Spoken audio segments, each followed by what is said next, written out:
sebuah desa, hiduplah sepasang suami istri yang kesepian karena sampai sekarang mereka belum dikaruniai seorang anak pun. Selama ini dalam kesehariannya mereka selalu mengidam-idamkan seorang anak sebagai pelengkap hidup mereka. Di suatu hari, saat pulang dari ladang, saat istri berbicara empat mata dengan suaminya tentang seorang raksasa yang bisa mengabulkan semua keinginan, walaupun keinginan itu mustahil. Wahai suamiku, apakah engkau merasakan apa yang aku rasakan? Wahai istriku, ada apa? Apa yang sedang kau alami sehingga kau sedih begini? Aku merasa hampa tanpa adanya kehadiran anak yang kelak akan mengurus kita di hari tua nanti. Begitupun juga aku.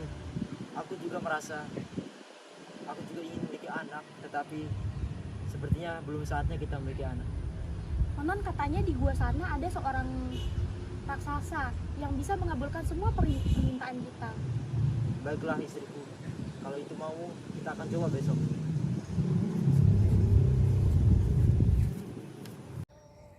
Keesokan harinya, mereka berdua datang ke gua dengan perasaan takut untuk menemui raksasa. Dan untuk meminta bantuan raksasa, dengan teriakan kedua orang tua itu disambut oleh seorang sang raksasa. Orang kerja. Raksasa tidak jahat.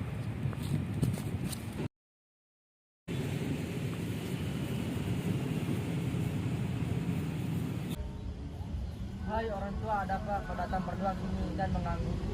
Maafkan kami, wahai raksasa, jika kedatangan kami ke sini mengganggu. Kami berencana ingin meminta tolong padamu, wahai raksasa. Oh begitu, lalu apa permintaanmu? Sudah lama kami berangan-angan ingin mempunyai anak agar hidup kami lebih bahagia. Jika itu permintaanmu, aku akan mengabulkannya dengan satu syarat. Apa itu syaratnya, wahai raksasa? Jika kelak nanti anak kalian sudah berumur 17 tahun, aku akan mengambilnya lagi. Baiklah, aku akan terima persyaratan, wahai raksasa. Tanamlah bibit ini, kemudian hingga berbuah. Baiklah, akan kuterima persyaratan. Terima kasih raksasa. Akhirnya mereka berdua pulang dengan membawa bibit timun yang diberikan oleh raksasa dengan perasaan senang.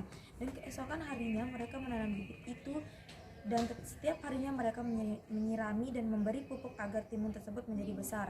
Dan suatu hari timun itu menjadi besar dan akhirnya setelah timun itu dibuka oleh mereka, keluarlah seorang anak perempuan yang sangat cantik jelita dan mereka menamai putri itu dengan nama Timun Mas.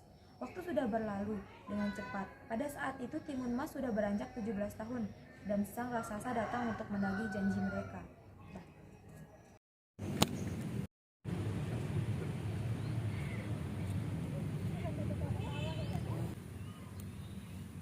Hai orang tua, apakah kamu masih ingat janjimu dulu? Aku datang untuk menagihnya. Ibu, siapa raksasa itu? Mengapa ia datang kemari? Sudahlah Timun Mas, nanti aku akan menceritakan semua tentang itu.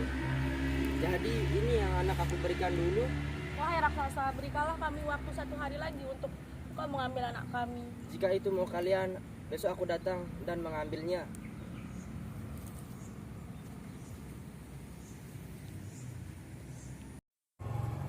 Keesokan harinya, sang ibu meminta Timun Mas untuk pergi dan lari dari kerajaan raksasa dengan membawa terasi, garam, dan jarum untuk membekal esok. Ibu tercinta, pergilah dari desa ini dengan membawa terasi, garam, jarum. Jika engkau terdesak, lemparkanlah bahan-bahan ini kepada raksasa. Memangnya kenapa, Bu? Sudahlah, nanti akan kuceritakan. Baiklah, kalau itu emang keinginan Ibu.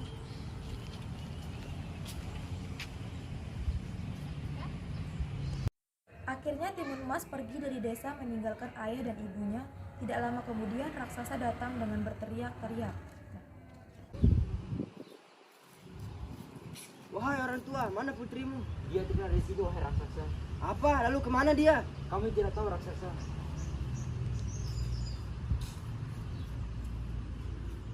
Dengan kesakitannya, raksasa menggunakan kesaktiannya untuk mencari Timun Mas. Lalu dengan kekuatannya, akhirnya sang raksasa bisa mengetahui keberadaan Timun Mas dan mengejar Timun Mas.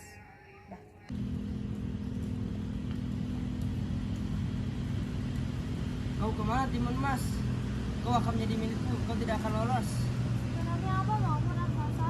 Aku hanya ingin memakanmu saja. Akhirnya Timun Mas berlari melarikan diri dari sang raksasa, tetapi raksasa itu masih mengejar Timun Mas. Kemudian Timun Mas mengingat pesan dari ibunya.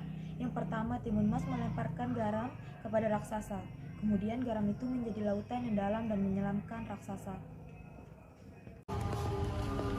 Raksasa, aku di sini. Kejar aku sampai nggak dapat. Aku sekarang dipermainkan sama anak kecil. Apa yang di depanku? Ternyata lautan yang amat luas. Tunggu aku Timun Mas, aku akan tetap mengejarmu. Tetapi raksasa berhasil meloloskan diri, lalu Timun Mas melemparkan jarum kepada raksasa, yang akhirnya jarum tersebut berubah menjadi hutan bambu yang sangat lebat. Namun apa yang dilakukan Timun Mas itu sia-sia karena raksasa lagi-lagi bisa melarikan diri.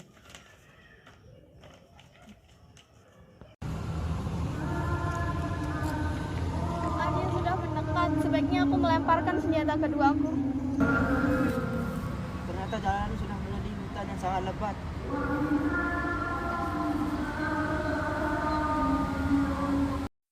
Timun Mas sudah merasa putus asa, tetapi Timun Mas masih memiliki suatu bekal dari ibunya. Kemudian Timun Mas melemparkan terasi yang akhirnya terasi itu menjadi lautan lumpur yang membuat raksasa tidak bernapas dan mati. Dah.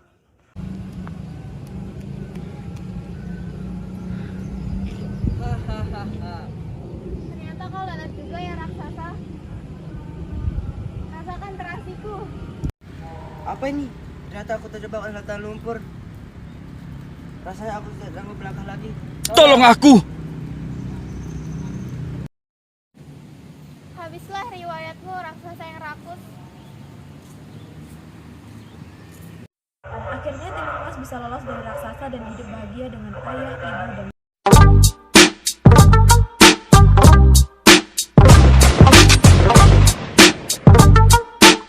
Kemana dia? Kami tidak tahu raksasa. Assalamualaikum warahmatullahi wabarakatuh.